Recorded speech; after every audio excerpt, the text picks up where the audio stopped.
আন্দোলনকারী শিক্ষার্থীরা 10:30 থেকে এই এখন পর্যন্ত তাদের যে আন্দোলন বিক্ষোভ কর্মসূচি সেটা শুরু করেছেন। তারা আসলে কিছুক্ষণ আগে এখানে কিন্তু তারা ছিলেন সেখানে।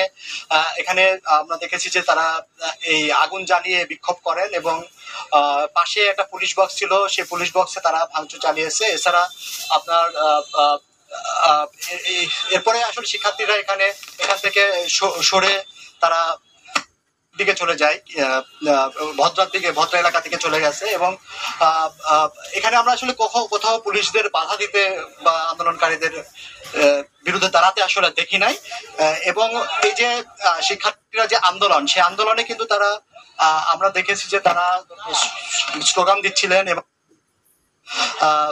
তারা হলো এক দফা দাবির প্রতি সমর্থন জানাচ্ছিলেন। এবং আমরা দেখেছি যে প্রায় সহস্রাধিক শিক্ষক, ছাত্র, জনতা তারা একত্রিত হয়ে রাজশাহী প্রকৌশল ও প্রযুক্তি বিশ্ববিদ্যালয় রুয়েট চত্বরে তারা একত্রিত হয় এবং তারপরে তারা সেখান থেকে আসলে তালাইমারি, ভদ্রা হয়ে শহরের বিভিন্ন সড়ক প্রদক্ষিণ করে এবং ওই প্রদক্ষিণ করে কিন্তু তারা তাদের দাবির প্রতি সমর্থন জানাচ্ছিলেন। সেই জায়গা থেকে আমরা তখন দেখেছি যে এই রেলগেট এলাকায় আসলে এখানে যে পুলিশ বক্স ছিল, সেই পুলিশ বক্সে আন্দোলনকারীরা এখানে ভাঙচুর এবং অগ্নিসংযোগ করে